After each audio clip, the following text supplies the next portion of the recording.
নমস্কার বন্ধুরা, মন বলে খাই খাই চ্যানেলে স্বাগত জানাই। আজকে বারাণসী ট্যুরের তৃতীয় এপিসোড নিয়ে হাজির হয়েছি। চলুন আজকে একটু ঘুরে আসি বারাণসীর বাইরে সাইট সিনে। আমরা চলে এসেছি বারাণসী থেকে 12 কিলোমিটার দূরে উমরাহ জায়গাটার নাম। ওখানে এসেছি আমরা সরভেদ মহামন্দির বা সরভেদ মহামন্দির, যেটা কিছুদিন আগেই আমাদের প্রধানমন্ত্রী উদ্বোধন করে গেছেন। 2004 সালে এই মন্দিরটা শুরু হয়, আর 2023 সালে এসে প্রায় 20 বছর ধরে কাজ হবার পরে এই মন্দির উদ্বোধন হয়েছে। আমাদের মাননীয় প্রধানমন্ত্রী কিছুদিন আগে এসে মন্দির উদ্বোধন করেছেন। মন্দিরটা 7 তল বিশিষ্ট, কেবলমাত্র নিচে তলই কাজ সম্পূর্ণ হয়েছে, তাও পুরোপুরি সম্পূর্ণ হয়েছে বলা যায় না, এখনো অনেক কাজই বাকি। পুরো মন্দিরের কাজ সম্পূর্ণ হতে এখনো আনুমানিক 10 বছর সময় লাগবে। যদিও এটা যারা ওখানে গার্ড দিচ্ছিলেন তাদের কাছ থেকে জেনেছি। আপনারা দেখেই বুঝতে পারছেন চারিদিকে এখনো বাঁশ বাঁধা রয়েছে এবং পুরো দমেই কাজ চলছে। আর এখানকার কাজগুলো, মন্দিরের দেয়ালে যেগুলো খোদাই করা রয়েছে সেই সকল কাজগুলো এত সুন্দর যে যেটা ভাষায় তো প্রকাশ করাই যায় না। আমি চেষ্টা করেছি আপনাদেরকে দেখাতে। দেখুন, একদম কাছে নিয়ে যেয়ে দেখেছি কত সূক্ষ্ম কারুকার্য করা।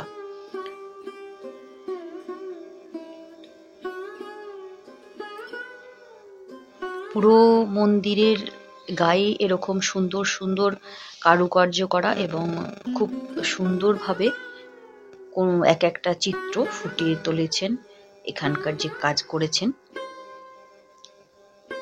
সেই সকল শিল্পীরা।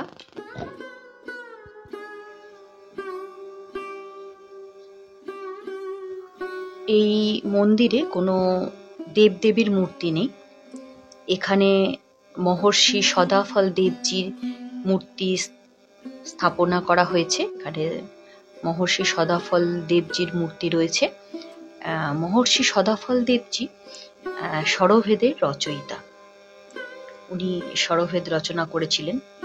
আর এই মন্দিরের ভিতরে এতটাই জায়গা রয়েছে যে এখানে প্রায় 20,000 জন বসে একসাথে মেডিটেশন করতে পারবেন। এটা একটা মেডিটেশন সেন্টার হিসেবেও পরবর্তীকালে চিহ্নিত হবে। আধ্যাত্মিকতা, ইতিহাস এবং সংস্কৃতির এক মেলবন্ধন হবে এই মহামন্দির, সরভেদ মহামন্দির। এখানকার কারুকার্যগুলো এতটাই সুন্দর, আমি জানি না আপনাদেরকে আমি কতটা দেখাতে পারছি, তবে চেষ্টা করেছি যতদূর সম্ভব দেখানোর।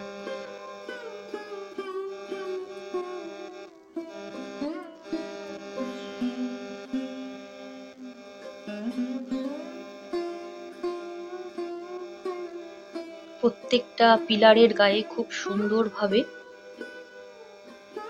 কাজ করা রয়েছে এবং এখানে গোলাপি মার্বেলেরও কাজ রয়েছে। অনেক জায়গায় গোলাপি মার্বেল দেখা যায়। দেখুন, খুব আমি ক্লোজে গিয়ে দেখাচ্ছি কারুকার্য কত সুন্দর, কত নিখুঁত কারুকার্য করা হয়েছে। জানি না এই মন্দিরের কাজ সম্পূর্ণ হলে আরো কত সুন্দর লাগবে দেখতে। এবারে আমরা ওখান থেকে বেরিয়ে চলে এসেছি সারনাথে। এটা একটা বৌদ্ধদের উপাসনা কেন্দ্র বলতে পারেন, বৌদ্ধদের একটা পবিত্র জায়গা। এখানে একটা 80 ফুট 9 ইঞ্চির বৌদ্ধ মূর্তি স্থাপনা করা আছে। আফগানিস্তানের বামিয়ানে পাহাড় কেটে এরকম বহু বুদ্ধ মূর্তি তৈরি করা ছিল। 2001 সালে তালিবানরা ডিনামাইট অর্থাৎ বোম চার্জ করে সেই সমস্ত মূর্তি ধ্বংস করে দেয়। সেই মূর্তিরই অনুকরণ করে এই ৮০ ফুট ৯ ইঞ্চির বুদ্ধ মূর্তিটি তৈরি করা হয়েছে এবং এখানে স্থাপনা করা হয়েছে। থাইল্যান্ডে যিনি প্রধানমন্ত্রী ছিলেন উনি এই মূর্তিটি সেই সময় ওপেনিং করেন এখানে 2011 সালে। এখানে সামনে খুব সুন্দরভাবে একটু জলাশয় করা আছে, তার মধ্যে দেখুন কত রং বেরঙের মাছ রাখা আছে। এগুলো কিন্তু ধরা বা ছোঁয়া কোনোটাই যাবে না, এবং মাছগুলো কত সুন্দরভাবে খেলা করছে, দেখতে কিন্তু ভীষণ ভালো লাগছিল। কিছুটা চেষ্টা করেছি আপনাদেরকে দেখাতে। এই সারনাথকে বলা হয় বৌদ্ধদের, অর্থাৎ যারা বৌদ্ধ ধর্মাবলম্বী তাদের তীর্থক্ষেত্র। এটা বৌদ্ধদের তৃতীয় তীর্থক্ষেত্র। প্রথম তীর্থক্ষেত্র বলা হয় কপিলাবস্তু, যেখানে বুদ্ধদেব জন্মগ্রহণ করেছিলেন। দ্বিতীয় তীর্থক্ষেত্র বলা হয় বৌদ্ধ বিহার, যেখানে বুদ্ধদেব বোধিসত্ত্ব জ্ঞান লাভ করেছিলেন। আর তৃতীয় তীর্থক্ষেত্র বলা হয় এই সারনাথকে। এখানে থাইল্যান্ডের বহু বৌদ্ধ ধর্মাবলম্বী মানুষ আসা যাওয়া করেন। এখানে একটা থাই টেম্পেলও আছে, দেখুন সামনেই যে মন্দিরটা দেখতে পাচ্ছেন। মন্দিরের যে সকল খরচ খরচা হয় তার সমস্ত কিছু এখনো পর্যন্ত থাইল্যান্ড সরকার বহন করেন। সেই কারণেই এই মন্দিরটাকে থাই টেম্পল বলা হয়। এই মন্দিরটার ভিতরে যে বুদ্ধ মূর্তিটি এখন আমরা দেখতে পাচ্ছি, এটি 9 ফুট উচ্চতা। এটি পুরোটাই একটি মাত্র পাথরে তৈরি হয়েছে। ভীষণ সুন্দর পরিবেশ, খুব শান্ত জায়গা, মন একদম শান্ত হয়ে যায় এই জায়গায় এলে। এই যে গাছটি দেখতে পাচ্ছেন এটি হচ্ছে বোধি বৃক্ষ। যে বোধি বৃক্ষের নিচে বসে বৌদ্ধদেব বোধিসত্ত্ব জ্ঞান লাভ করেছিলেন, এটি তারই একটি শাখা। এখানে বৌদ্ধদেবের প্রচুর মূর্তি রয়েছে, যেগুলো আলাদা আলাদা মুদ্রা চিহ্নিত করছে। এই ছোট ভিডিওর মাধ্যমে সমস্ত কিছু বলা বা দেখানো সম্ভব নয়, তবুও আপনাদেরকে যতটা সম্ভব দেখানোর চেষ্টা করেছি। এই জায়গাটা ভীষণ সুন্দর এবং খুব সুন্দরভাবে নানা রকম গাছালি দ্বারা সাজানো রয়েছে। আসুন আপনারা আমার সাথে দেখতে থাকুন। আর আমার এই ভিডিওটা যদি ভালো লেগে থাকে তাহলে ভিডিওটা আপনারা লাইক করবেন, বন্ধু বান্ধব আত্মীয় স্বজনের মধ্যে শেয়ার করবেন।